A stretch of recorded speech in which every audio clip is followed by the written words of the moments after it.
Chanda Prabhu grew up in Honolulu, and he started going to the temple in 1993.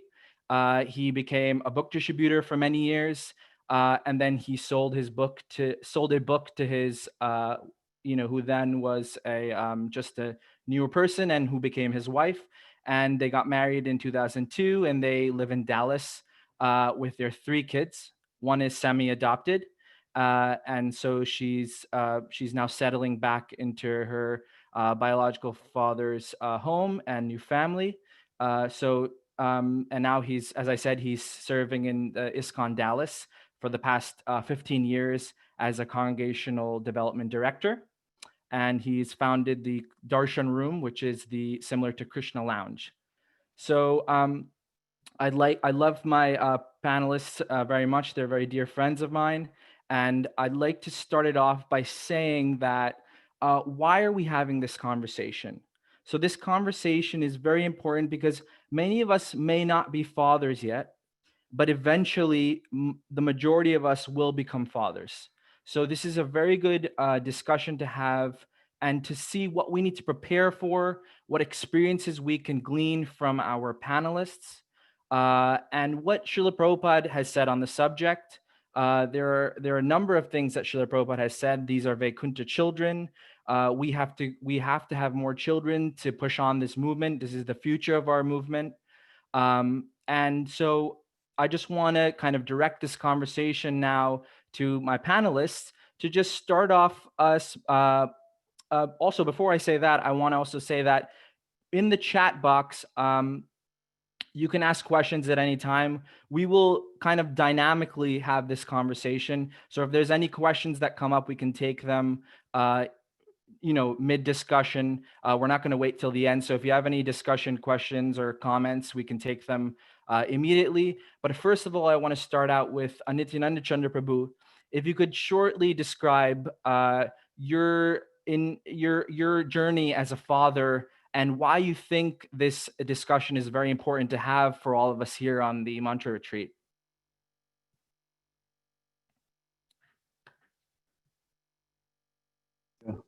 Yes. Hare Krishna, thank you very much. I feel nervous being here with all of you guys. Why is it important to have this discussion? I feel for many of us who grew up in America, we're kind of like people who grew up in the jungle and don't have a real clear idea of what is civilization. Like, how does real fatherhood look like? I heard this from Raghunath, and I heard this from another devotee, that we have a lot of kind of past impressions from our ancestors. Like our great grandfather might say something like, "I'm going to wring your neck," and then we may say something like that, or we have all these kind of baggage that we have from our family lines that we don't really know how to do these things. We were just discussing, I was just with my friend Shama Sundar, and he grew up in Serbia, and he was saying how when you come to anyone's home in Serbia, they give you a seat, they give you a glass of water, they give you a sweet. And he said they're not Hindus or Vaishnavas, but they have this culture that it brings about certain qualities. So for many of us living in the West, it's kind of, we're operating, we're just kind of guesswork. We don't know what to do. So it's important to dig deep and find out what are the things that actually bring about a prosperous household, family life. So how old are your children? Let's dig a little bit into the details here. So the semi-adopted Devaki, she is 8 years old. I don't know another term for it, but she grew up with us. At first, she didn't live with us, but my wife, nursed her when she was a month old, and her biological father was always in her life, but she had lived at our house for some years, and he's remarried. He has his new wife has some kids, and so she is settled back into them. So she's 8. And then my son, who has the exact same birthday as your son, except for the year, he is 10 years old, and my oldest, Vishaka, is 12. Wonderful. Gaurvani Prabhu, so tell us a little bit about your fatherhood. Tell us the ages of your children and why you think this is an important conversation to have. Well, first thing I want to say is that Namras is also very qualified to speak about parenthood. You guys may know, you may not know. He has two beautiful boys and is well on his way to have 100 children. It looks like Tukarama Prabhu just joined the. Jai Tukarama Prabhu, yes. So I just want to say that because I know that Nam himself has a lot of positive instructional experience to add to. Harbol Tukarama Prabhu. Oh, can Tukarama Prabhu be unmuted? Yes, I think Marshall Prabhu, you can make him a It says there you go. co-host. Hey, Dandavats all the way around. Hare Krishna, everybody. Jai Tukarama Hare Krishna. Prabhu, Hare Krishna. Hare Krishna. Hare Krishna. Thank you for joining us. I only agreed to be on this panel because of all the illustrious panelies, and then I was like, "Where's Tukarama Prabhu? I don't what."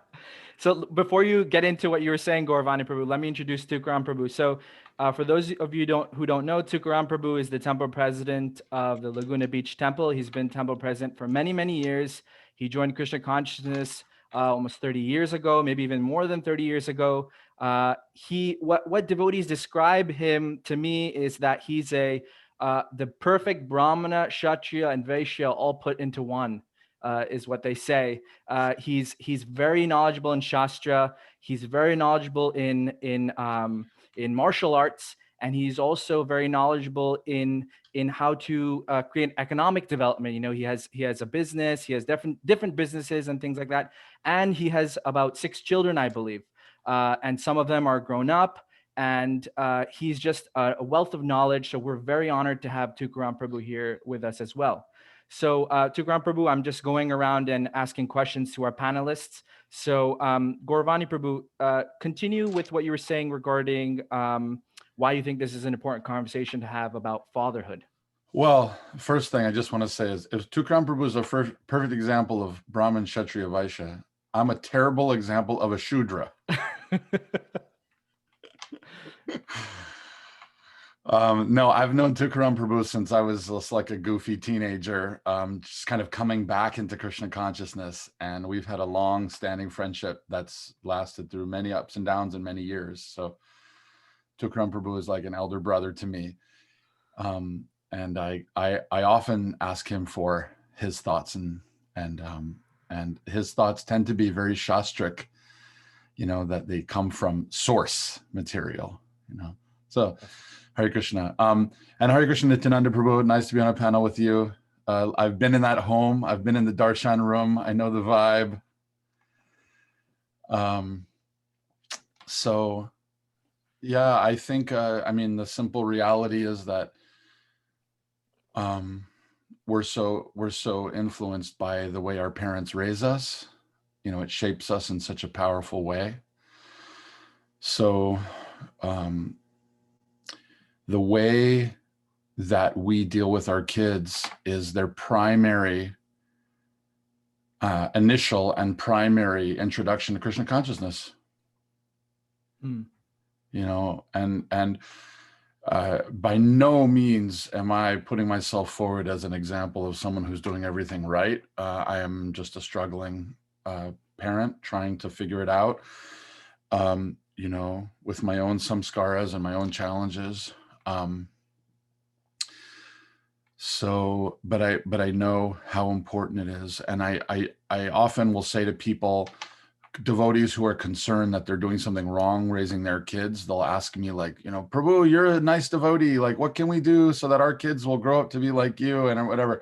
The one consistent piece of advice I give people is, you know, especially those who are already devotees who are having kids, it's like your children, that soul chose to be in your family.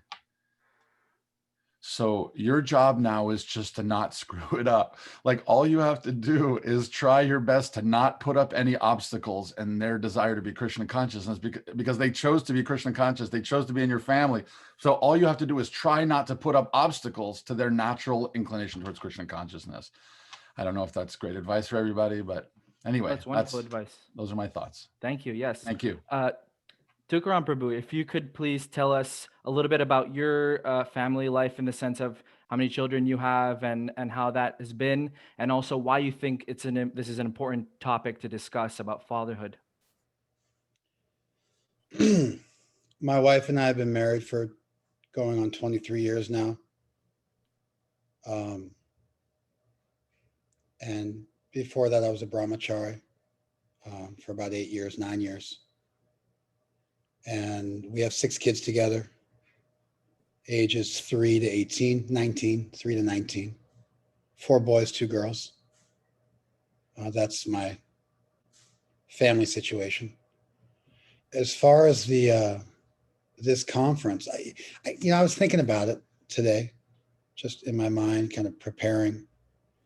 I think there's 2 reasons why men meet together separate from women. One of them is that sometimes it's difficult to talk about things in front of the opposite sex. And so you'll find, like with an SLAA meeting, which is Sex and Love Addicts Anonymous, or any 12-step group, sometimes you'll have these stag meetings where men get together. They're discussing problems which are, that are equally had by women. You could call them androgynous problems. They're problems that women are going to struggle with just like men do. But sometimes it's easier to go to a deeper place, be more vulnerable, talk about issues just with men around. There's less tension when there's no women in the room. And so I think that's one reason why men will get together. Really, the content of what they're discussing is no different than what would be discussed in a co-ed environment. The problems they're facing are no different than the problems women would face. And so, but for whatever reason, people might feel more comfortable in an environment where they're just with people of the same sex. And I think there's value in that.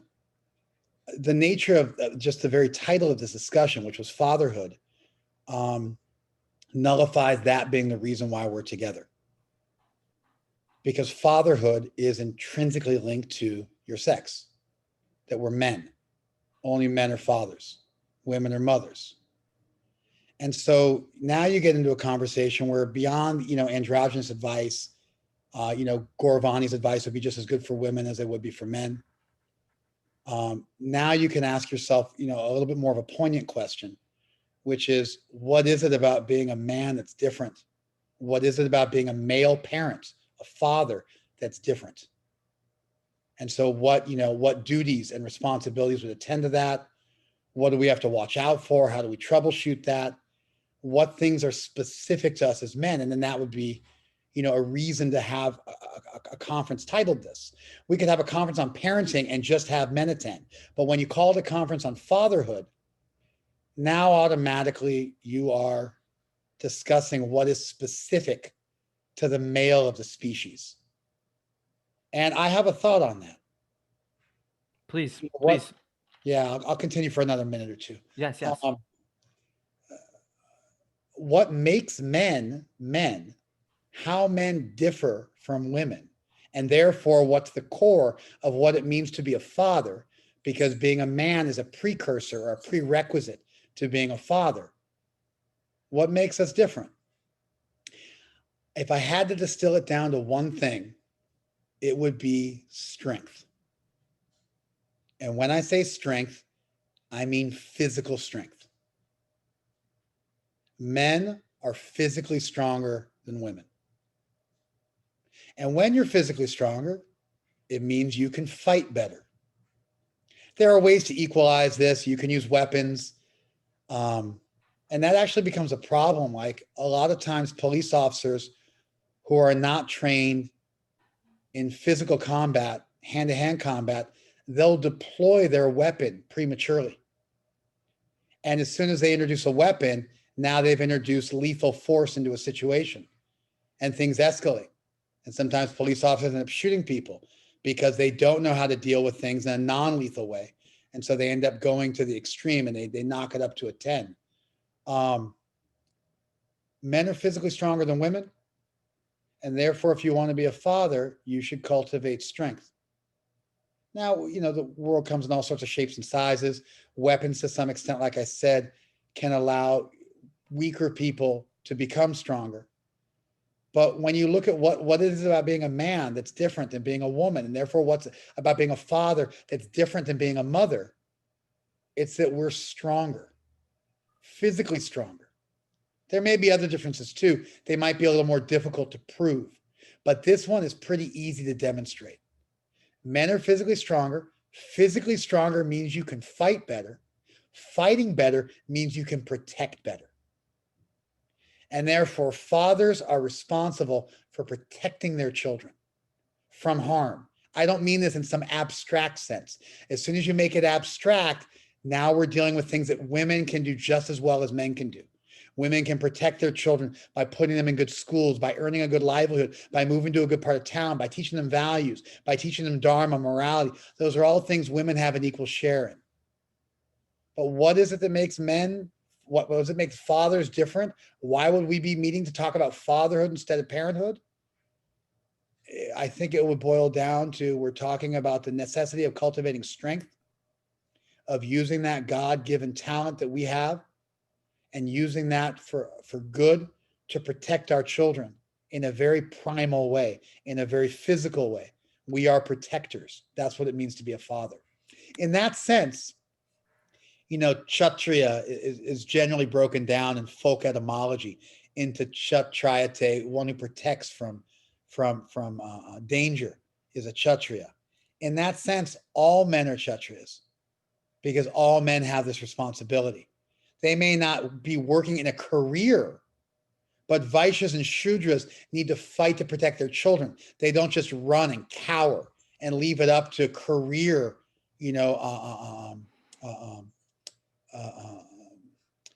police and military-esque type people to protect their families. And so in that sense, in sort of a basic sense, men are protectors. Men must cultivate strength so that they can protect, because that's what we were put on this earth to do. That's what distinguishes the male body from the female body. And in this sense, all men are Kshatriyas. And we should own that and not run away from it. There may be many androgynous things we need to cultivate as well. But if we're going to talk about fatherhood, this has to be at the top of the list. Wonderful. Wonderful. Thank you. Thank you, Prabhu. Gaurvani Prabhu,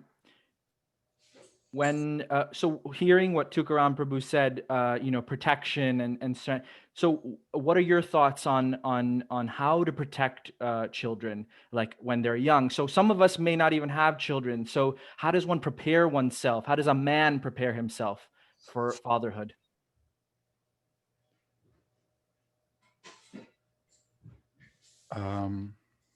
Well,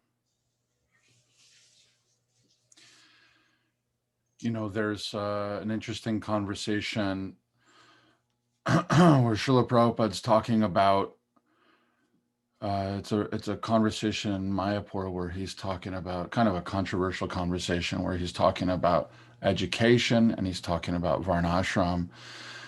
And he makes the point that Lord Chaitanya wasn't concerned with these things. Lord Chaitanya just said, Kiba Vipra, Kiba Nyasi, it doesn't matter. All this is nonsense. Just surrender unto the Lord. And then Prabhupada says something quite interesting. I mean, there's a whole interesting conversation. But anyway, then Prabhupada says, but because we are trying to reestablish a Vedic civilization for the upliftment of society, then these things, we have to be concerned with these things. So when you're talking about preparation for fatherhood, there's different layers, there's like layers in ashram, there's layers in just, like Tukarama Prabhu speaking about male, female, physical and mental dynamics. So there's like biological differences, and then there's things about preparation, understanding oneself in ashram. I just heard the other day, and I have to check this. I don't know the source for this, but my father-in-law, my wife's father, told me that he heard Srila Prabhupada say that for Shudras, there's only one ashram. You know the source for this, Tukarama Prabhu? Srimad Bhagavatam. Bhagavatam. So for Shudras, one ashram, Grihastha. For Vaishyas and Kshatriyas, there's 3 ashrams. Is that correct? Am I getting this wrong? Someone correct me. And then for brahmanas, there's 4, 2, 3, 4, like that. Okay, climbing the ladder. So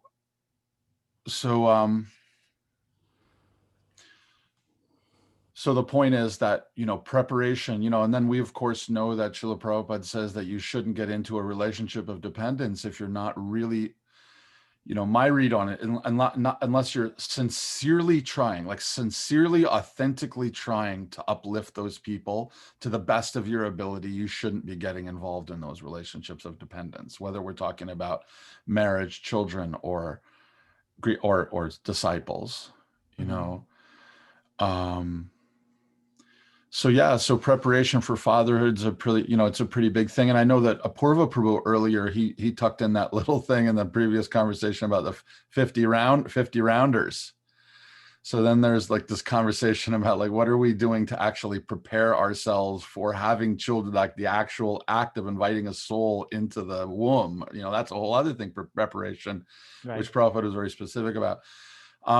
I see Raghunath Prabhu is here. I don't want to disrespect. Yes. If you want to. Raghunath Prabhu has joined. Hare Krishna, forgive me. Hare Krishna, Raghunath. Come up with the kids. Blame it on the kids. I blame it all. There's one great thing about parenting. You just blame it all on the kids. So I don't know if you want to finish your thought, Vani Prabhu. Well, just to say that, I'll finish it quickly. Just to say that, in a sense, we can ask, what is human life but preparation for our spiritual, connection to Krishna? Like we're just trying to continue to prepare ourselves to someday be in association with the Lord. So in that sense, I think fatherhood is an ongoing process. I know it is for me. I mean, I know we have a bunch of people on 77 people, but it's funny that Krishna did this to me. I had a funny thing happen today. My son and I got really upset at my son today, and I gave him a full yelling to today around a chore that was going on. And I felt terrible about it. And just to really like put the icing on the cake, in the background, my wife was playing this Carole King song, and like the chorus was like literally as I stopped yelling at my son for being a nonsense, literally the line of the song was like, and I'm so happy you're my son. I swear to Krishna. It was just like in the silence. And I was just like, oh my God, what am I doing? My poor boy's going to hate Krishna consciousness because I'm being so heavy with him.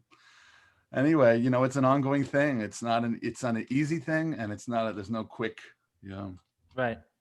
Thank you. Well, Raghunath Prabhu, welcome to the panel discussion here. Raghunath Prabhu, I mean, I'm sure many of you know him. He's the famous yoga teacher, famous speaker. He runs a famous podcast called Wisdom of the Sages. He's was the lead singer of Youth of Today and Shelter, famous band, hardcore bands. He's a father of 4. Thank you, Prabhu. 5. 5? Oh, 5. Wonderful. Thank you for joining us. So I just want to get right into it. Please That's tell us a lot of japa, Raghunath.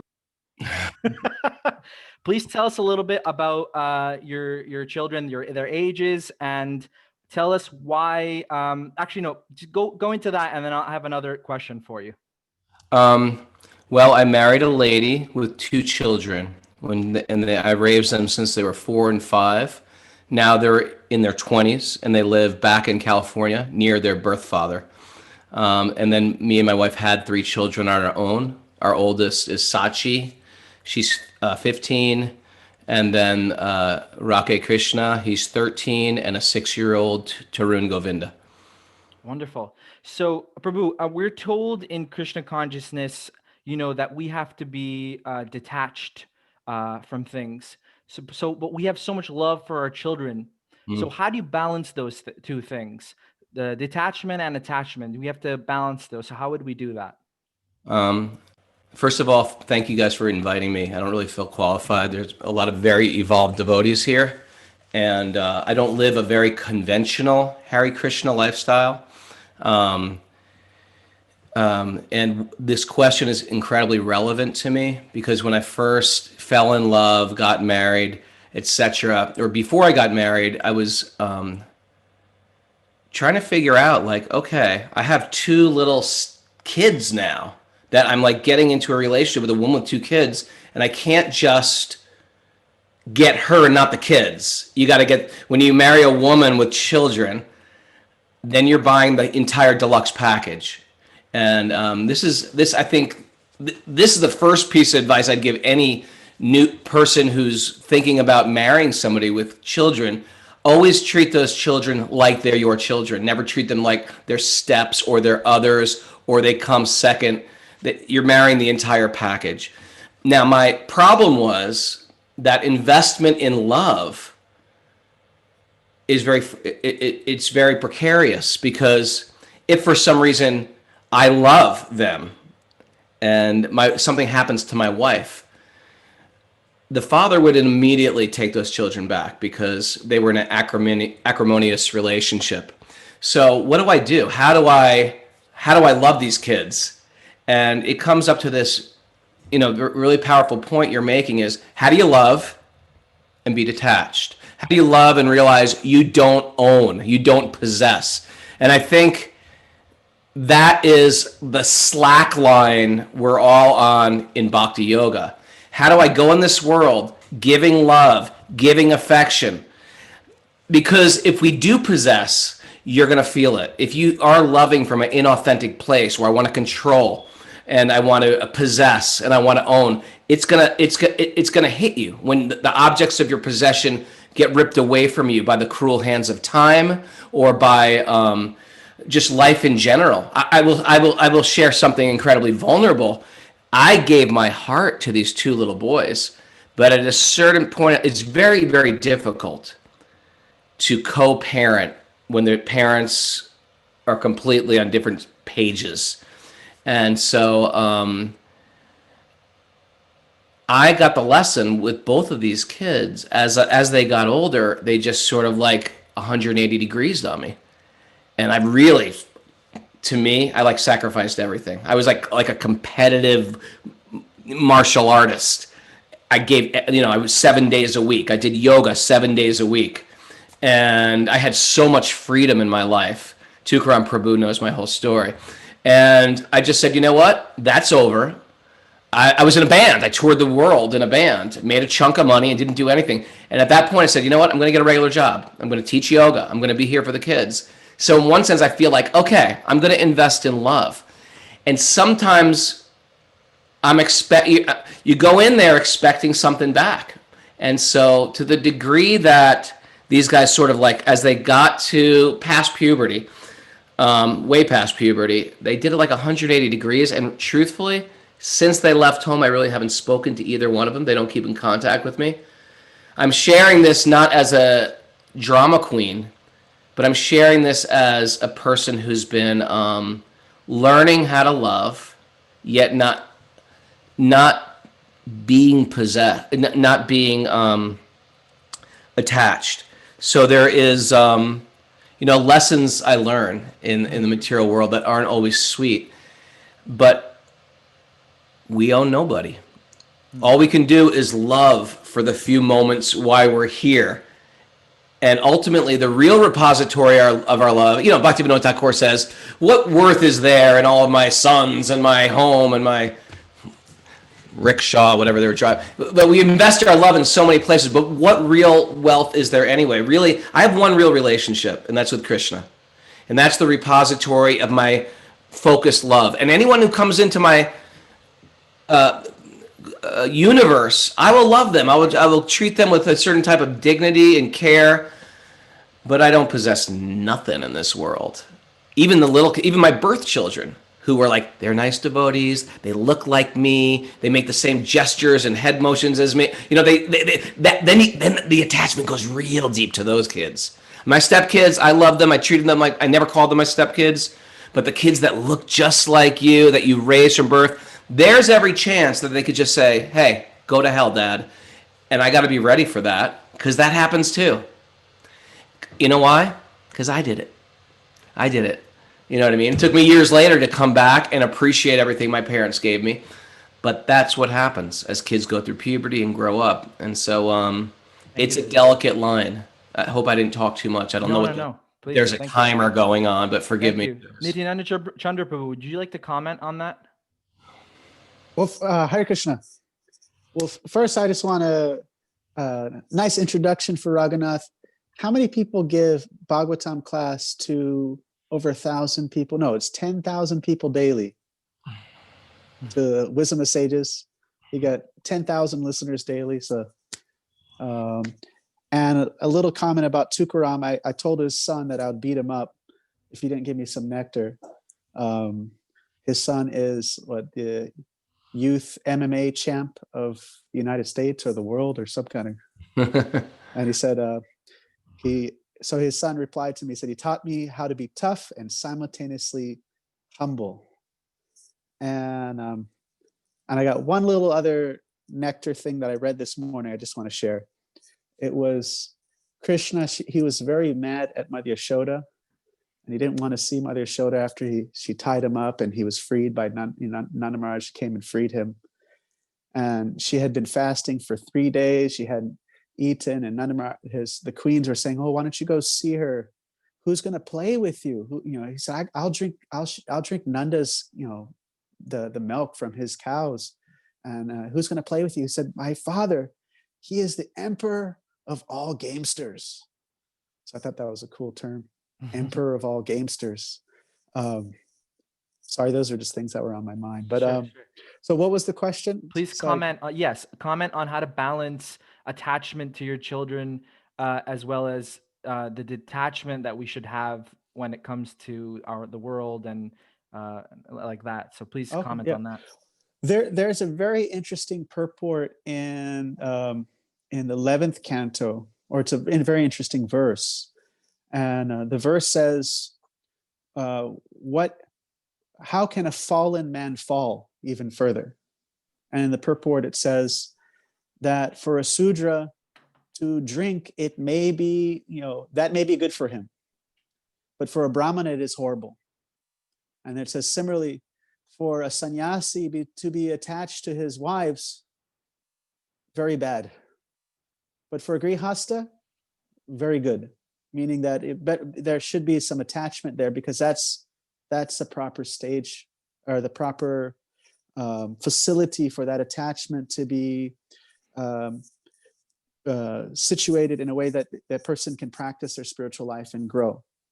If they're not attached, then they get another wife or another wife. So that it's similarly like the Sudra. If Sudra basically means like if someone is a you would say, I guess, really low class. If they're a regulated drinker, it's better than being a complete drunk. So there's kind of as we know in ISKCON in the old days, and maybe even now, there's like a stigma towards householder life and attachment and married life, but that attachment's very good, because that attachment is what keeps the ashram, or the facility of being able to progress in spiritual life in this safe environment. That attachment is what helps it keep it together. We have what's called the Grihasta Vision Team, and they came out with a book called I think it's called The Heart's Connection. I don't know, someone can correct me, but it said one of the reasons we find divorces in ISKCON was there was people were afraid of expressing attachment or affection. Maybe it will lead to illicit sex, something scandalous if they just give each other a hug or a kiss or hold hands or anything like that. So I think attachment needs to be there. That's an important element.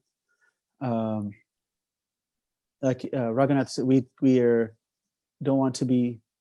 There's showing attachment, having attachment, and there's the simultaneous renunciation. The one example we always heard is the lover, the woman who has a lover. So she's expressing all this dutiful service and love towards her husband, but it's for the purpose of just serving the higher goal of getting with her lover, and our purpose is getting with our lover Krishna. But so the idea is that we don't renounce that attachment. We don't artificially push it down, because then it will.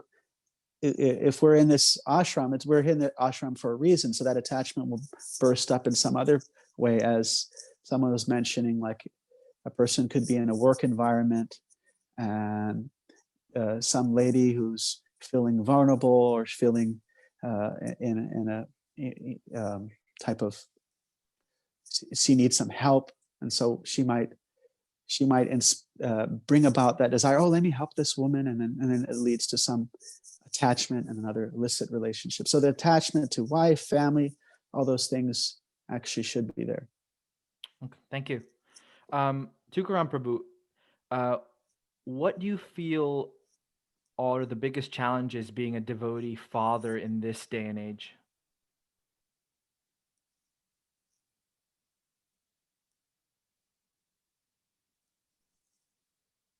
I think you're muted, Prabhu. Sorry. I just want to mention, kind of following Nityananda Chandra Prabhu, Sure. Raghunath mentioned he lives a very unconventional life. That's not, Krishna conscious life. That's not true. He chants his rounds every day. He follows the four negative principles, and he's made a career out of doing outreach. He's like a real hero of mine. I'm a temple priest. I look up to him a lot, not just because of his success, but because of his personal integrity. He has oceans of integrity. He's a saintly person by any definition. And he lives, in terms of the core elements of Krishna consciousness, he lives an ideal lifestyle as a grihasta. I was also there when he got married. I had the fortune of being the priest of this wedding. Raghunath Maharaj was the mahant of the wedding, but I served as the ritual priest. And Raghunath actually gave a wedding ring to his wife, but he gave kavachas to the two adopted boys. And he said, I'm marrying you as much as I'm marrying her. It's a package deal. I remember that. It was maybe 15, 16 years ago. It really made an impression on me because it spoke volumes about his character, how seriously he took being a parent to those kids. And so I just wanted to throw you a little bit of love, Raghunath Prabhu. All right.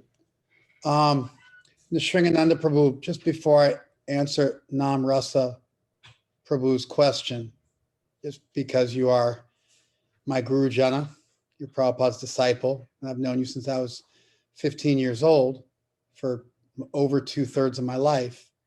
You asked a question, and so I just wanted to respond to it just because I see it here on the chat.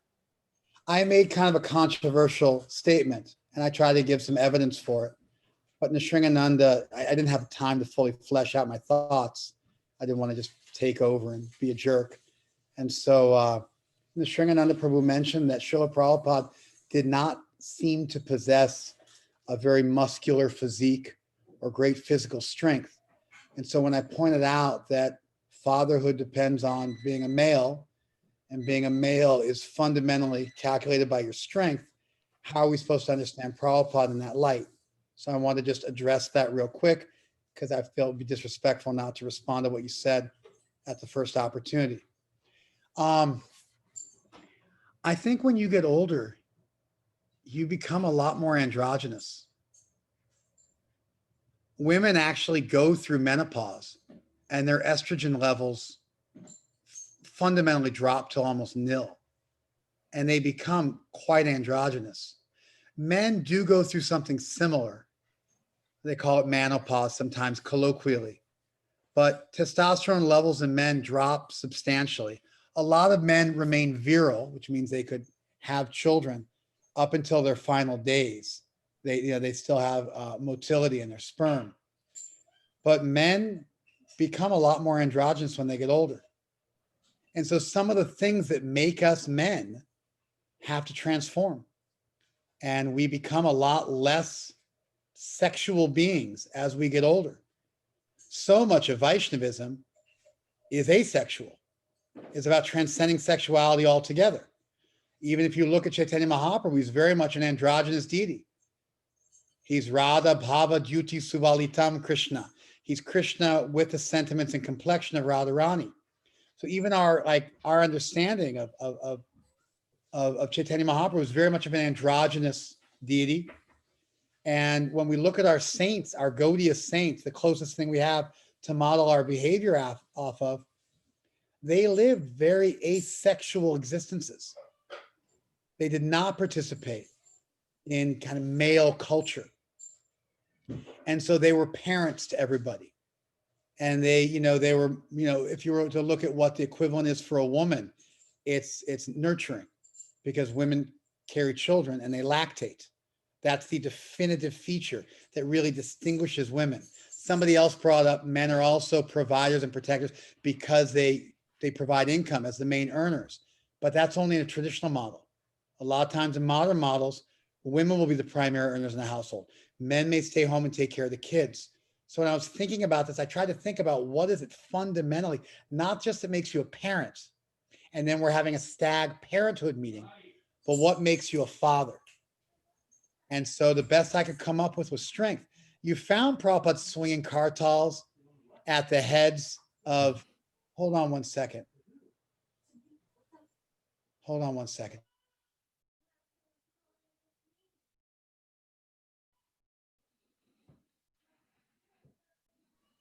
Just had to bark at my children. You were talking about Prabhupada. Why did you go on mute for that, Tuka? That was such a real moment. That should have been like. I'm not as authentic as you, Prabhu. You were saying Prabhupada swinging the kartals. I remember where I was. Yeah. So Prabhupada swung those kartals, and those Indian devotees, or Indian guests, they were karmis really, were getting too close to his female disciples who were dancing in India. Prabhupada swung the kartals at their head, and he actually got violent. He got physical with them. And so Prabhupada did, provide protection in a much more like abstract, a much more grandiose, a much more complete way that really transcends mere fatherhood. But Prabhupada sported a big stash when he was a young man. He told his disciples, you want to get married, you got to be able to provide saris, bangles, and babies. And he chided his young disciple, I don't think you're qualified to give any of those things, which was really like essentially calling his young disciple impotent. He gave instructions to his disciples to fulfill these kind of traditional roles. But I was trying to really break it down to the essence of what it means to be a father, a man, be strong, give protection. I am aware that that is fundamentally at odds with much of Krishna consciousness, which is asexual, transsexual in the more abstract meaning of the term, androgynous, beyond metasexual. But nonetheless, if we're going to talk about fatherhood, and we're not going to talk about it in terms of just parenthood, you kind of got to contend with this. You got to think about what it really means to be a man. And so I tried to address that. If you look at if you look at the Sarvadharma Priyaja verse in the Gita, in Prabhupada's purport, he says the dharma you're supposed to give up is Varna Dharma and Ashram Dharma. So fundamentally, the Ramananda Samvad Chaitanya Mahaprabhu, he rejected Varnashram Dharma. The whole Kibba Vipra Kibbanyasi verse we say before we get on the altar is, I'm not a Brahman, Kshatriya, Vaishya, Shudra. I'm not a Brahmachari, Grihastha, Vanaprastha, Sannyas. We have to cultivate that. But then the question is, are you going to cultivate that and manifest that in your day-to-day life? If you're going to go down the road to becoming a father, playing that role of a man, then you got to play that role. Which means at least externally, you need to honor some of this biology, some of this physiology that makes us men. As we get older, we may transcend that. We may become much more androgynous as we get older. And that's reasonable and that's good. And Prabhupada in a grandiose way very much was a father to everybody, but you could also make an argument he was a mother to everybody as well.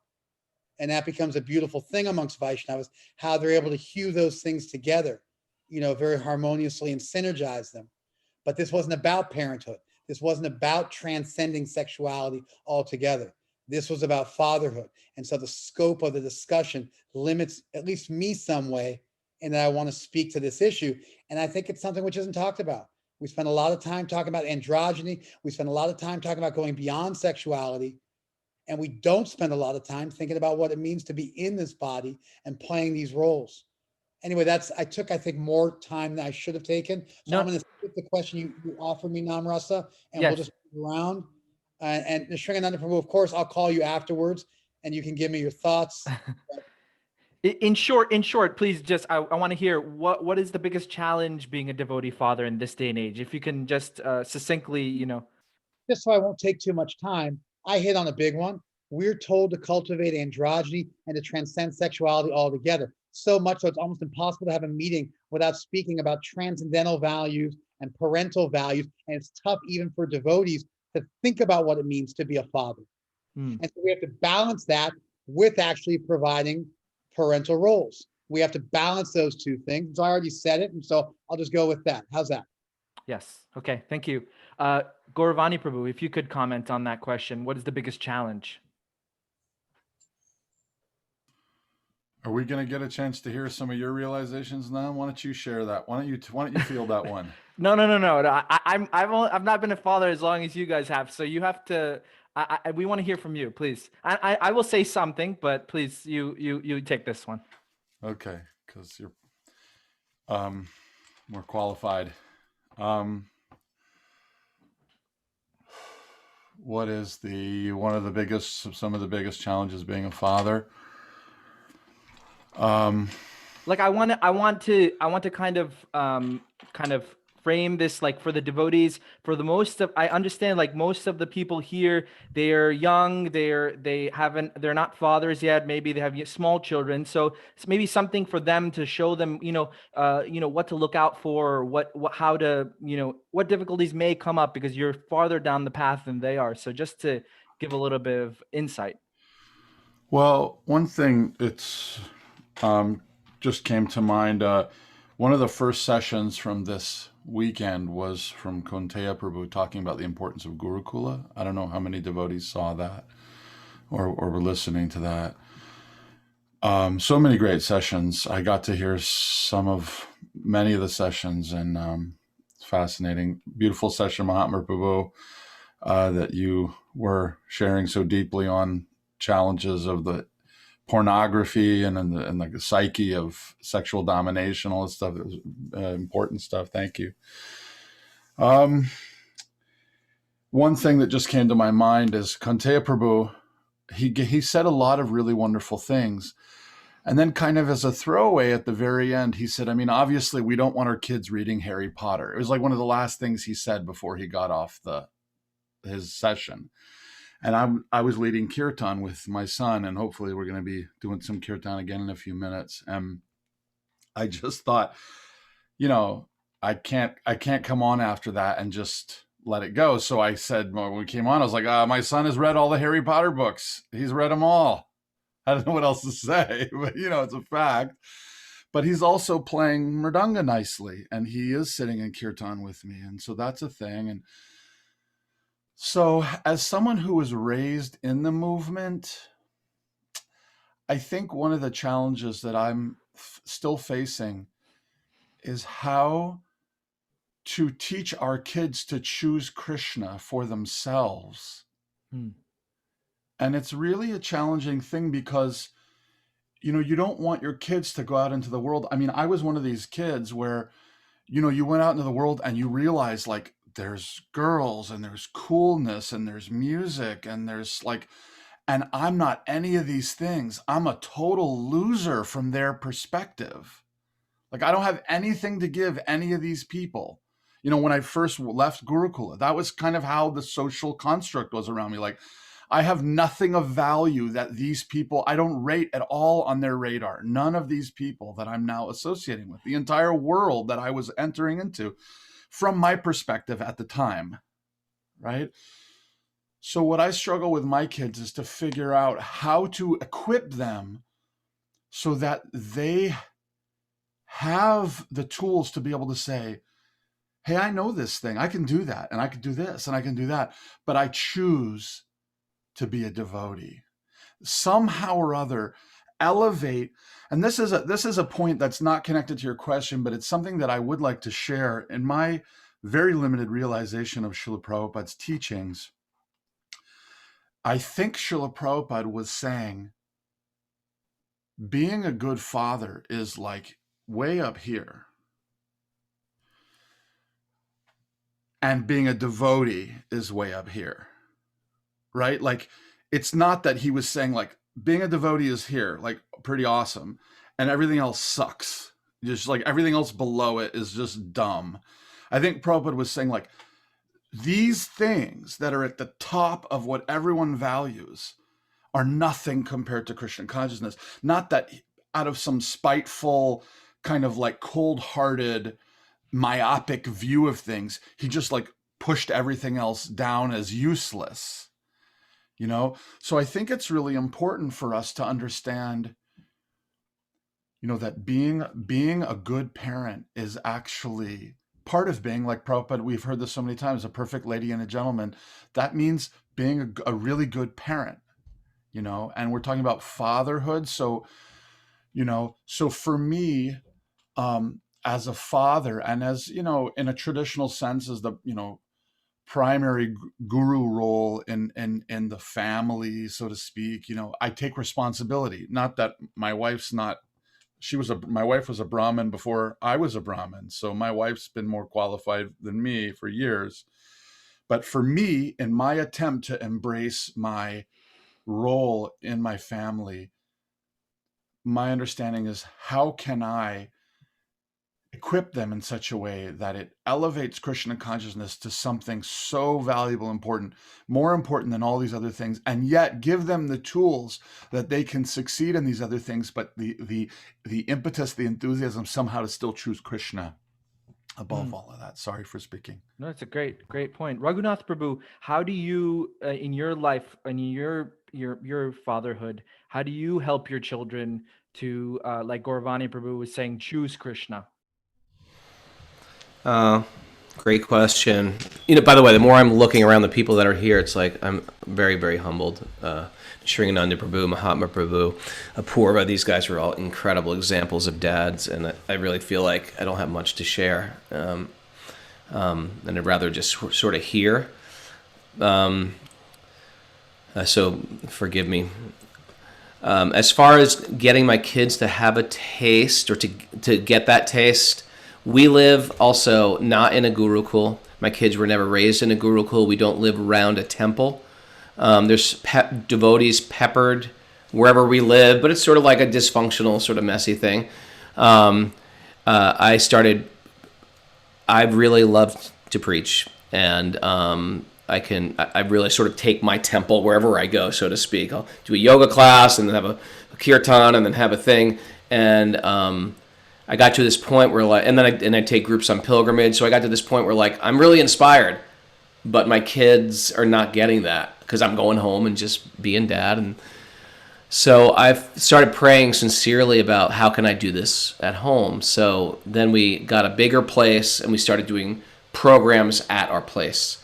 And so therefore my kids were sort of a little bit more integrated into it. And then I decided, truthfully from Vani's lead, that I think my wife even suggested it. Hey, Vani's so cool. Every time he goes to India, he brings one of his kids. So then I just made that commitment. I'm going to start bringing my kids to India regularly when they're 10.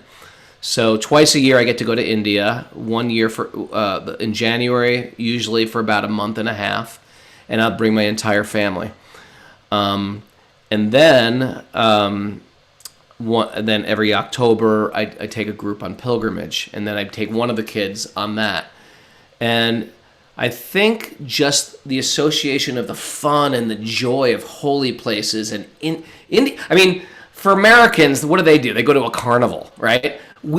All of India is a carnival. The whole damn thing's a carnival, right? Haridwar's a carnival, Vrindavan, but it's a carnival with God in the center of it. And so for a kid, it's the most kid-friendly religion out there. I mean, the only way they got me to go to church when I was little was, hanging a donut in front of my nose. After church, we get donuts. That was about it. So my kids love bhakti because it's presented in such a sort of a fun, cool way. We serve donuts at 4:00 in the morning at our temple. Even my stepkids who are no longer, I mean, because when I first got married, we moved right to Watsika.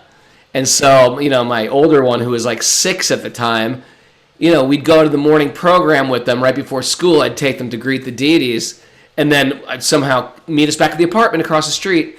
And my older son would be not coming back. And we'd be like, where is he? We got to go to school. I was like, where were you? And he goes, I just had breakfast with the brahmacharis. They had lasagna and cake. I was like, this is a true Hare Krishna temple. But so anyway, my thing is my kids, just by going on pilgrimage to holy places, they got that taste from my teachers in my life who gave me a taste for holy places and how to enter the Dham and how to see the deities and how to bathe in the Ganga, because it's all exhilarating. So they got that taste, Indrajuna Swami gave my son a deity to worship. My daughter was given a deity to worship. So they enjoy it, and they have strong samskars of spending those holy times. Even today, and by the way, and we don't live around a temple, but I try to encourage those things. Another great one is my son's been taking mridanga regularly online during this pandemic. And the great thing about mridanga is, and by the way, I live a different life than Tukaram because he lives in the ashram with all his kids. They're surrounded by it, and a lot of you guys might also raise your kids within that ashram gurukul, and that's such a beautiful thing. My kids are really out there, and they're homeschooled. They went to Waldorf schools as well, but basically they're in the material world. But the thing about learning mridanga is so great because the real way to use mridanga is in kirtan, right? And also the character of the mridanga teacher. See, we're imbibing everything from our teachers. So if you're in public school and your teacher's smoking cigarettes, which my public school teachers did, it's sort of like, oh, that's a good thing. That's okay. But when you have teachers that are have stellar character, that's what you want your kids to imbibe. They think, well, that devotee's cool. He's one of my dad's friends. And I think that's an important thing as well. So learning those Vaishnav arts is a great thing if they can get attached to those things, especially if you're in a situation like me outside the circle of devotees. Visiting temples is super fun. And creating those samskaras in childhood and making sure they have great experiences in bhakti and not weird experiences, fearful experiences, Right. Yeah. Thank you, Prabhu. Thank you. So Nityananda Chandra Prabhu, I want to direct this question at you. I know that relationships are based on trust. So when a child trusts you, I have this experience with my own father. My father is a devotee, and some reason that I feel like I took up Krishna consciousness was that I trusted him and his example. So how would you tell our listeners, how do we inculcate trust in our children for ourselves, to be a father? Thank you, Hare Krishna. One thing I would like to mention is that we had His Grace Bhuta Bhavana Prabhu, and can you hear me? Is this going to answer the question though? Yes. Okay. Bhuta Bhavana Prabhu, he said, humility is putting Krishna's desire before your desire. And I would say that we have to see that in a very nuanced way, that we can't, that doesn't mean the institution's desire or your devotee friend's desire, the temple president's desire. So what I'm saying is that if we are in association devotees, sometimes our service may somehow impede our being able to give attention, friendship, or even protection to our children. I think that's a very important discussion.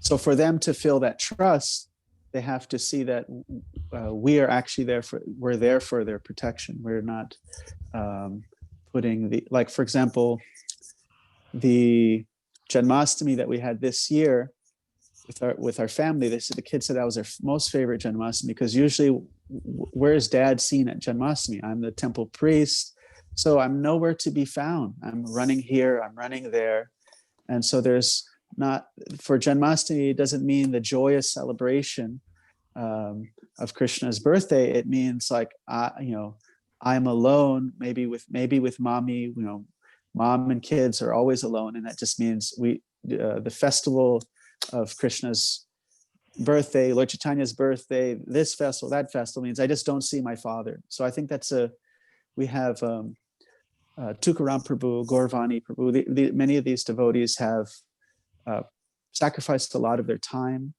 for the sake of helping others. And I see there's a natural tension between inspiring your own children and the own inspiration that you get in serving Prabhupada's mission. And so I think one way to build that trust is to make sure that we are close and available for our children, and also we don't. And not to get into more personal situation, but sometimes we're in situations where our children's protection is not really upheld because we want to, go with the flow of everyone, work with the temple, or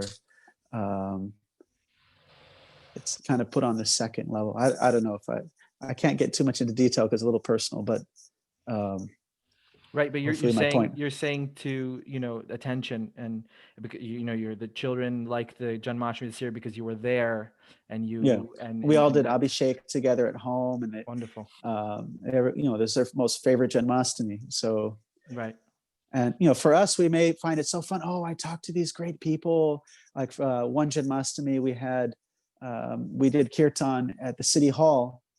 And the mayor of Dallas told everyone to come to Janmashtami, and they were talking to the people there that had, heard the mayor's invite. And so that's all inspiring for us, but for the kids, they're just kind of being, it's not a family event. It's just, they may be left aside. For those of us who are heavily engaged in the process of sharing Krishna consciousness with others, there can be a big issue of not giving proper attention to our children and not helping them progress in their spiritual life. Right. Apurva Prabhu wants to make a short comment. If one of the hosts could unmute him, please. Apurva Prabhu, please make your comment. I think Apurva Prabhu is going to give us the recipe for that breakfast lasagna.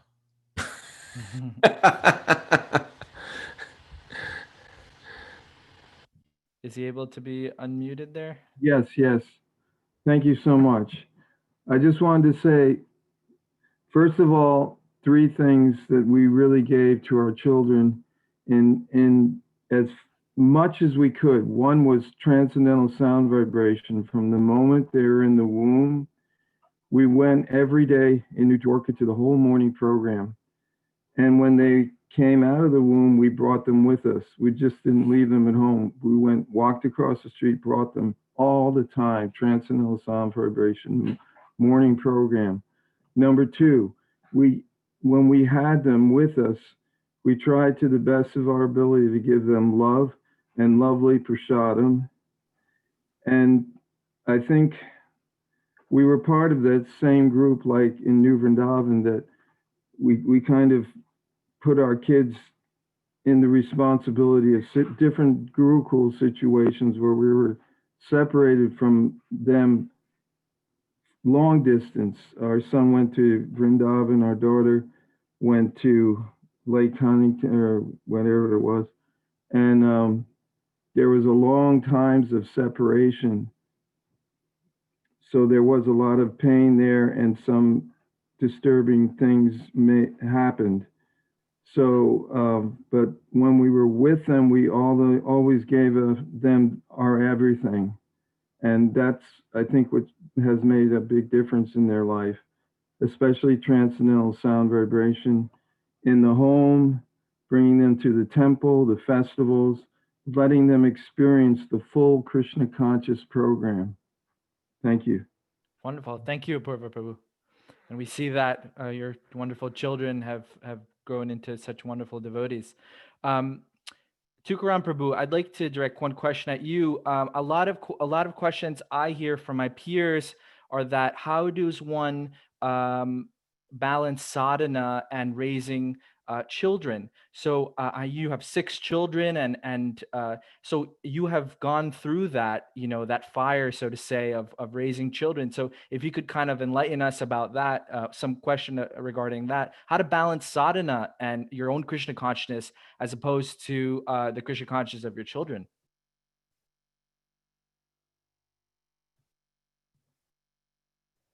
Sure. Mahatma Prabhu, my respects to you. Apurva Prabhu, my respects to you as well. I didn't see both of you there, otherwise I would have said hello earlier. I'll answer your question, but I want to try to focus on this idea of what it means to be a father. And I gave my logic that fatherhood is not just parenthood. And so if we're going to talk about fatherhood, I want to be specific to fatherhood. Your question is androgynous by nature. It's about balancing your sadhana and your spirituality whilst being a parent. And so it forces me to go off topic. I like to stay real close to the. Sure. Go ahead. Man. So I'll probably get to it because I can probably, walk and chew gum, but I'm gonna say this. No chewing gum while you're doing a yagya, Prabhu. You're not. By your blessing, Gaura, I will avoid any gum chewing while you're performing from this point forward. I think it's important to be comfortable in your own skin. I think it's important to be authentic. I think largely, in Krishna consciousness, one of our goals is to become manjaris. And so there was a scholar, he wrote a book, Men Who Would Be Women is what the title of the book was. An academic scholar who was talking about manjari sadhana, the Gaudiya Vaishnava practice of meditating during 8 times a day. That's articulated in the Govinda Lilamrita of Krishnadas Kaviraj and the Radha Krishna Mangala Lila Stotram of Rupa Goswami, and meditating on yourself as a manjari, assisting in those pastimes. I think it's important that we know what our goal is. We know what we ultimately want to be. We know what the purpose of human life is as Vaishnavas. One time Prabhupada was talking to Vishaka. She told me this story personally. Vishaka was a feminist. She became Prabhupada's disciple. She was his photographer. She traveled with Prabhupada for an extended period of time. She's married to the great Saint Yadavar Prabhu. They have 2 very, very beautiful kids. Prabhupada one time said, do you accept that women are less intelligent than men? Which is a really heavy thing for Prabhupada to say to Vishaka in Mumbai in the early 70s. And knowing she was a feminist, she said yes. And Prabhupada said, but you're not a woman, you're a Vaishnava. And so it's important that we understand we're Vaishnavas. We have nothing to do with this material world. Krishna's our goal. That's the most important thing. I'm going to chant my rounds every day. I'm going to follow the 4 regular principles. I'm not going to let anything get in the way of the instructions of my guru. My guru's instruction to me are the most valuable thing in my life. In life or in death, I'm going to continue to follow them. It's my raison d'etre. It's why I'm on this planet. I'm not going to give it up for anything. My wife's kind of like in the room, she wanted to like sit in on the meeting. So she's listening to me talk. If I make the statement that Krishna is way more important to me than my wife and my children, she's not going to bat an eyelash because that's what I am. I'm a Vaishnava. By Krishna's grace, I can take care of my family as part of my service to Krishna. But at some point, I got to leave aside even my own body, what to speak of my family. We all become sannyasis in the end. So if you want to be successful at maintaining your sadhana while being a parent, it means you have to understand very clearly what's the most important thing in your life. And you let everything be put into a hierarchy below that. And you attach everything to that so it doesn't become antagonistic. And at some point, even your own breath becomes antagonistic to your forward progress, and you have to let go of that. And so we all become sannyasis in the end. We even renounce our own bodies. We become the greatest sannyasis. We renounce our own bodies. To connect that to me trying to stay really close to what I want to do in this discussion, I think it's important for us to understand the responsibility that we have being in a male body to provide strength and protection. When strength becomes mental strength, it becomes more androgynous because women have to have that as well. When it becomes loyalty and honor and integrity, those are virtues for women, just the same as men. We need to own that physical strength. We need to cultivate it while we're young. We can segue out of it when we get older and become more androgynous. And when our children see us doing that, when they see us owning these bodies we're in, they'll be comfortable in their own skin. And they'll be able to figure out a way to maintain their spiritual virtues and at the same time be functional adults and functional humans and functional males and functional females because they see us doing it. If we play the escape game and we run away from our masculinity and we run away from our femininity and we don't learn to honor those things, our children won't learn it either. And we'll raise good humans, great, good androgynous people, but then they'll learn what it means to be a man from Harry Potter or from TV.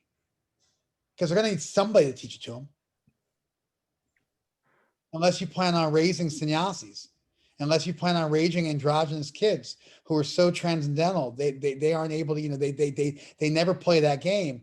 You have to be comfortable in your own skin. You have to have understood those things so you can teach those to your kids. And you can teach them to balance their KC with them. Can you elaborate on being comfortable in your own skin? Can you elaborate on that? I mean, I think I'm kind of beating a drum. I'm being called a drill sergeant by the nice members. No, those. I made it clear. We should cultivate strength. You should exercise. Prabhupada was trying to tell Satsvarup Maharaj how to be celibate. He told him to do push-ups. Prabhupada told his young disciples, when I was young, I ate a lot of halava, so I was very strong. Prabhupada sported a big mustache when he was a young man. Prabhupada participated for a time in his life. He didn't take sannyas. He got married. He had a family, a very traditional family. A very traditional family. We should cultivate strength. We should exercise. We should do all the androgynous stuff, having integrity and all these things. But we should cultivate strength. Our children should feel like they can depend on us to protect them. We should not turn that protection over to other people. That would be a much larger discussion if you wanted me to try to reconcile that with a Gurukul, but that would be right off the top of my head. Right. Okay, thank you. Raghunath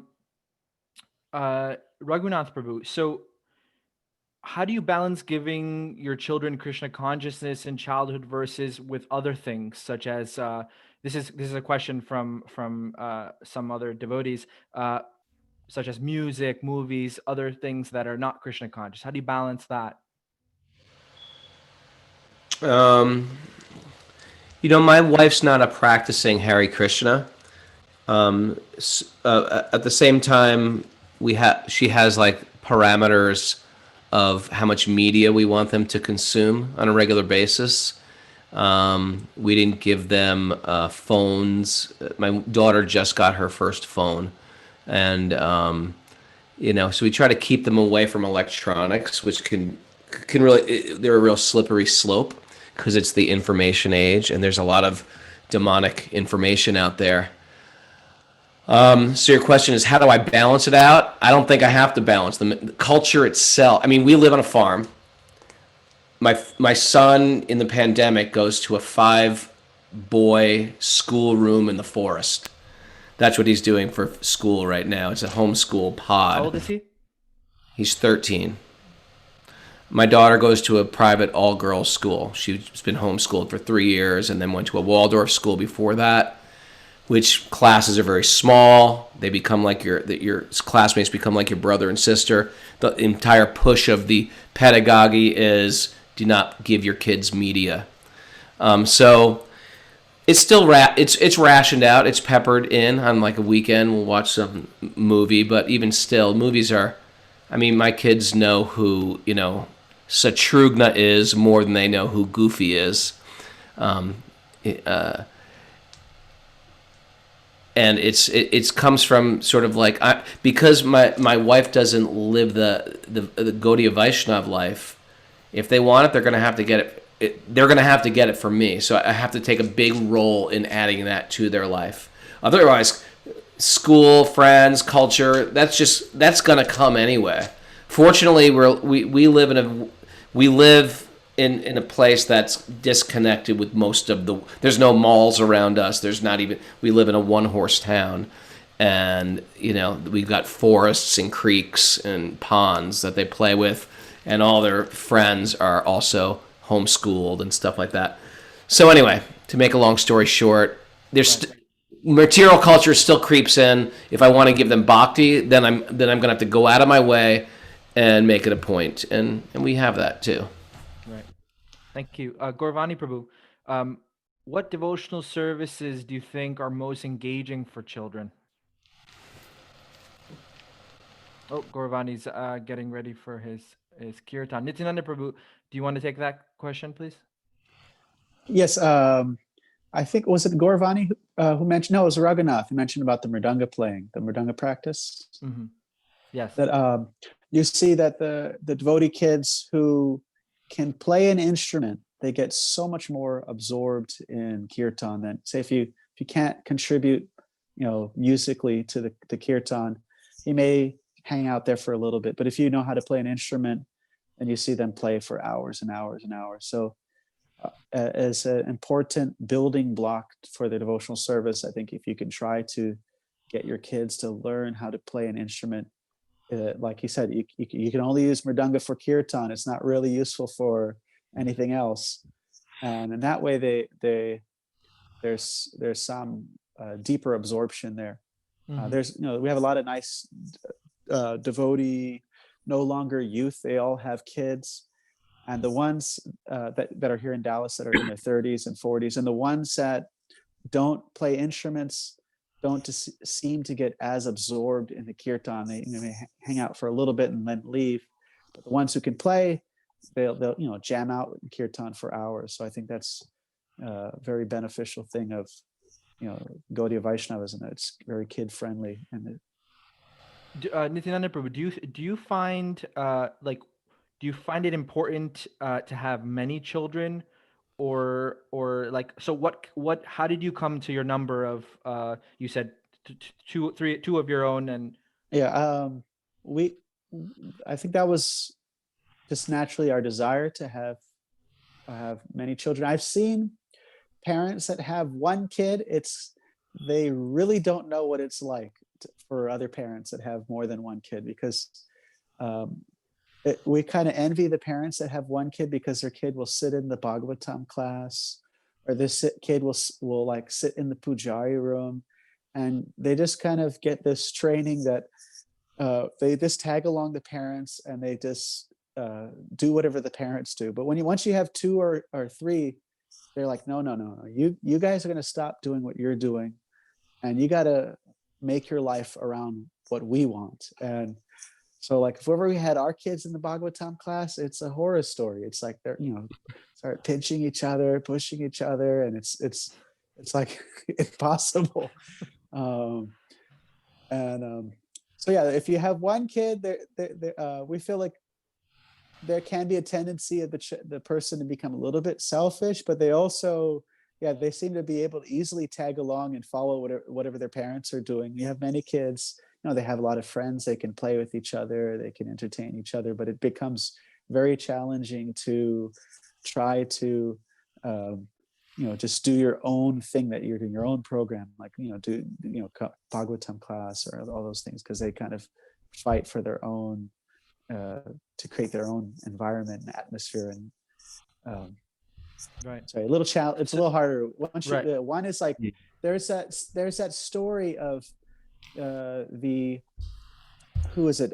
inspiration for Ramanuja. It's Yamunacharya, and he was debating the king's court pandit, and he gave like 3 questions. He asked the court pandit to say how these statements are true, that the king's wife is a prostitute, and his wife is baron, and let me see if I remember the last. So he said the king's wife is a prostitute because the king is a representative of Indra. He is a representative of Surya. He is a representative of all these great demigods. And the wife and king were like, oh, very nice, very nice. So she's married to like 7 different men because they're all different devas.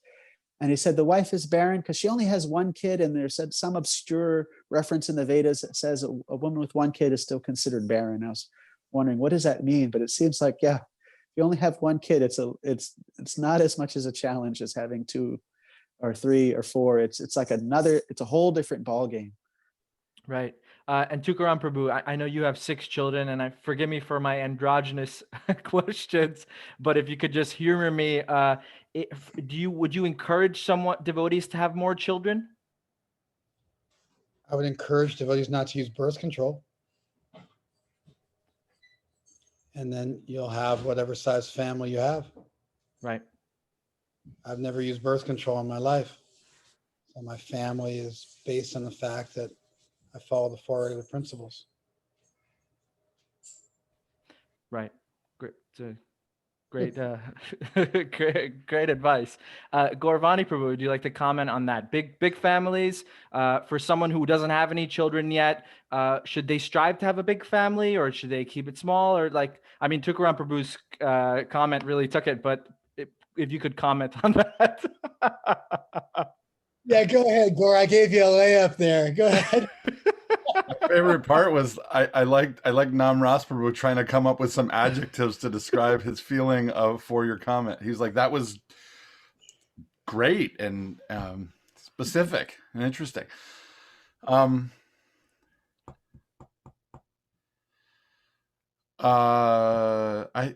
think it's a practical consideration. I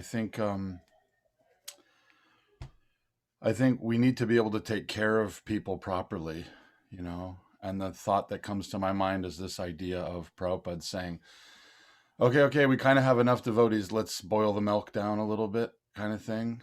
The last mantra retreat, there was an interesting thing that came up in Burke Rochford's thing. I don't know if anyone remembers this. He claims that circumstances defined the model of the ISKCON temple life, not Prabhupada's desire, so to speak. Now, ultimately, we understand that Prabhupada's desire is connected to Krishna's desire. But his point was interesting, that the idea of having grihastas who weren't working regular jobs and just going and coming back and kind of being part of a temple community, the idea of like Shyam Sundar Prabhu and those devotees in San Francisco kind of saying, well, geez, there's just all these young hippies around. Let's just have a place for them all to come and be together. And then taking that experience and going to London with it kind of created this model that we have going forward, which is like a place for lots of people, including grihastas, to be, is the temple. But he claimed that Srila Prabhupada was really clear in New York before San Francisco. In San Francisco, we understand the Haight-Ashbury at that time was it was like another planet, right? So New York City, he was like, go work a job and come and be part of a temple community, like come to the programs.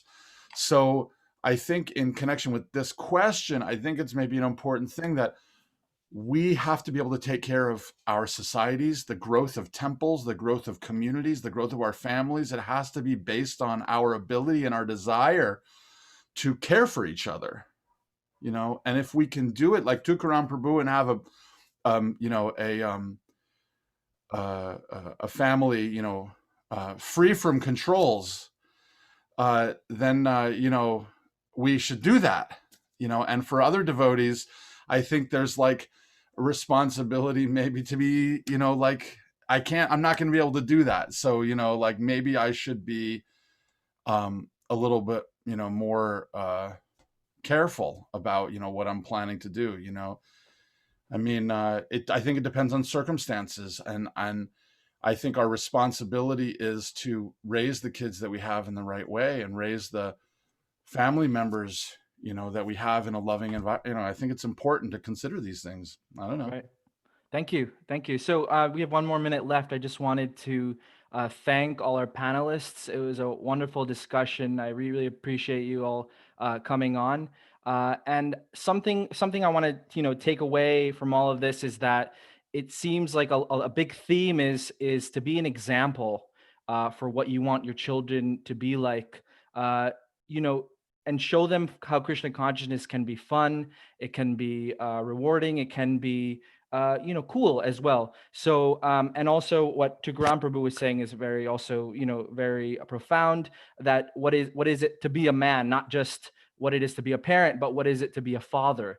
And something else that I want to also tell to our audience is that get in contact with someone who's a little bit farther down the path than you in fatherhood, in Krishna consciousness. Ask them questions. Try to get mentorship from them. Try to, and I think everyone here is ready to help each other when it comes to all these different challenges we may have or questions we may have. Like we have so many wonderful Prabhupada disciples here who have been fathers for many years, who have grown up children. And as Apurva Prabhu wonderfully gave us his wisdom, so we can also gain that wisdom if we just inquire from that. So I'd like to just put that out there, and thank you for giving me a chance to monitor and moderate this panel discussion. So now I think we'll have Kirtan with Gaura Vani Prabhu and his family.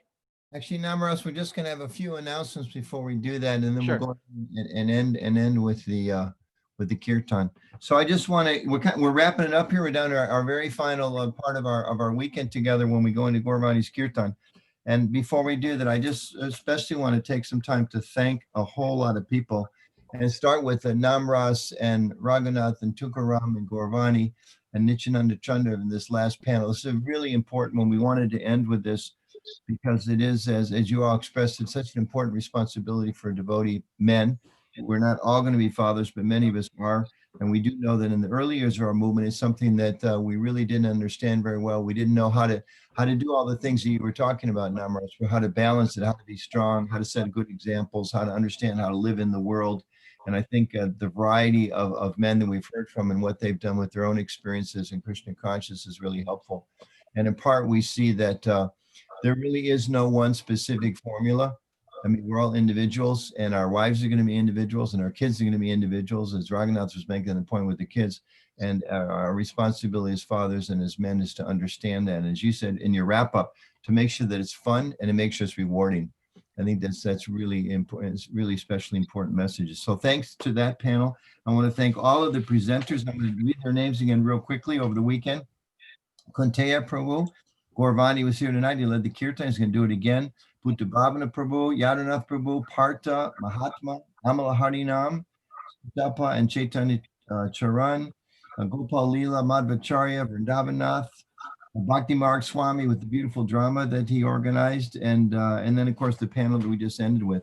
And also I want to give some thanks behind the scenes. I really need to mention Deva Prasta Prabhu, who helped create and maintain the website for us. Amrita Mataji, we let a few ladies in on the backside for helping us behind the scenes. We wouldn't have happened without their help.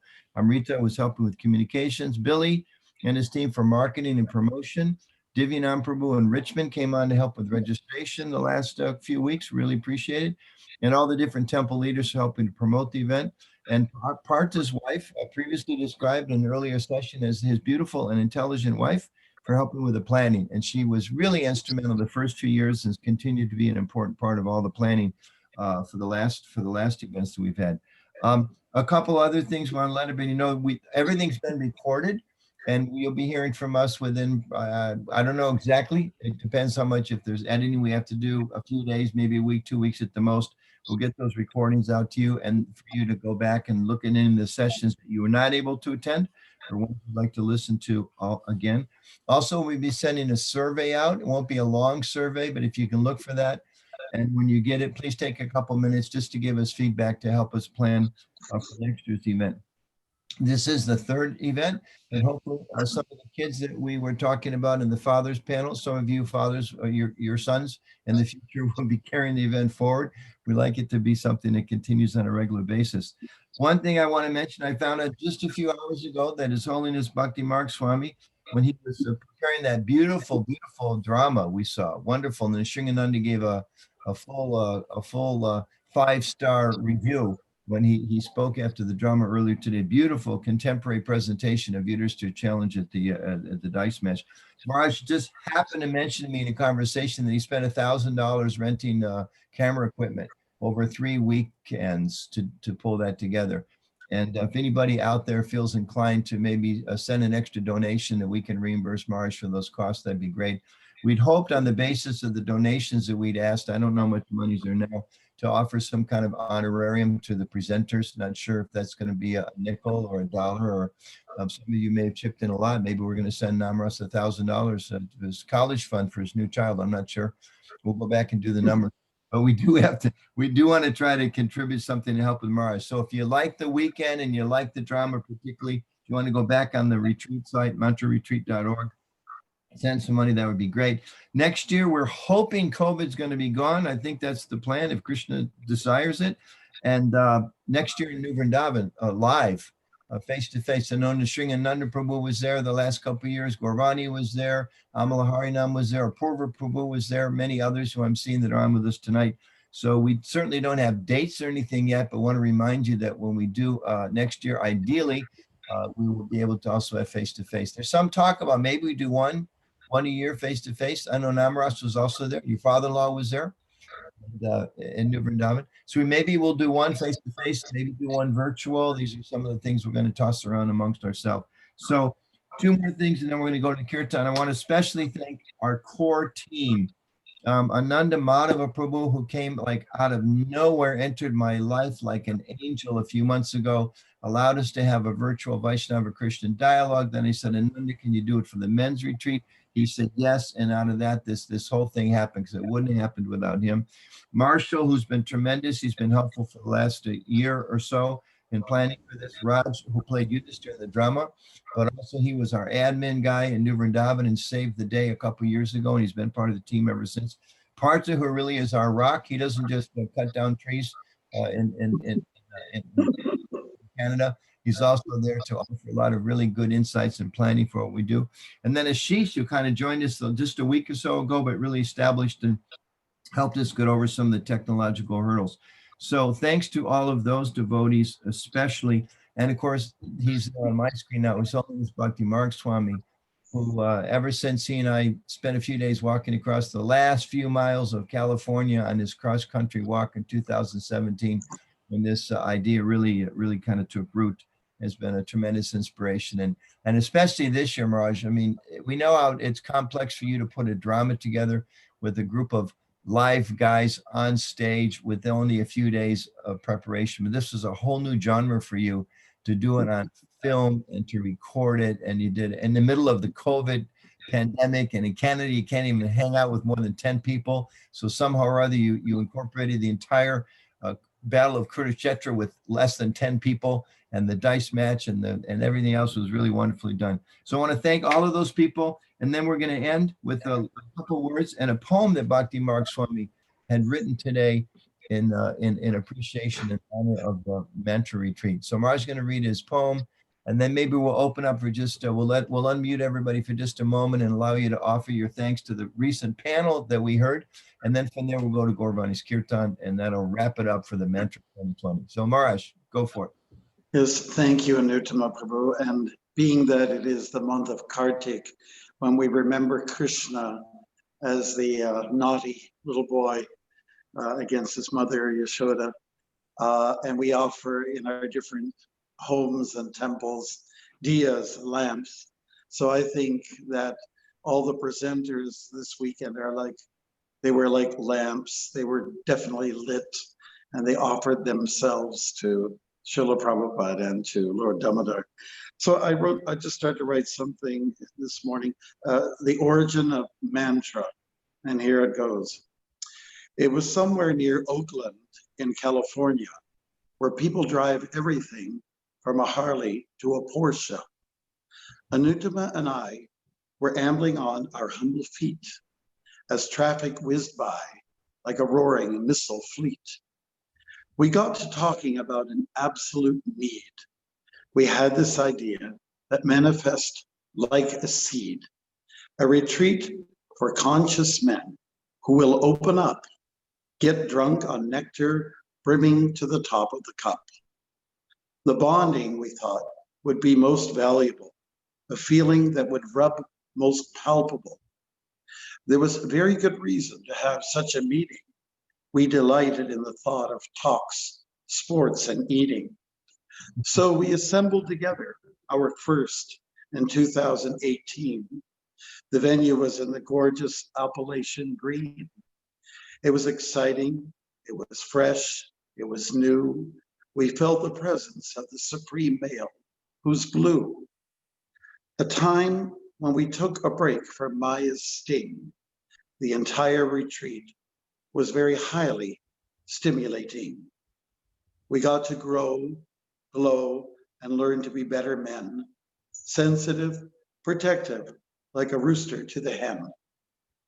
A Krishna conscious man can feel a true sense of worth. He can make a positive change to impact the earth. The incentive to please His Divine Grace, Prabhupada, the people, the planet, and most of all, God. Thank you very much. And I just wanted to say, Anuttama Prabhu, that we heard that in addition to the mantra retreat, devotees in New York and Alachua are having men's meetings. So we like to encourage more of that type of thing because it's very healthy and wholesome and so on like that. So maybe other continents will pick up on this, really nice facility. So I want to thank everybody very much for being on board. It's the third time we've done this, and it just gets better every year, even without the green. Like I'm here in Canada, it's white right now today, starting today.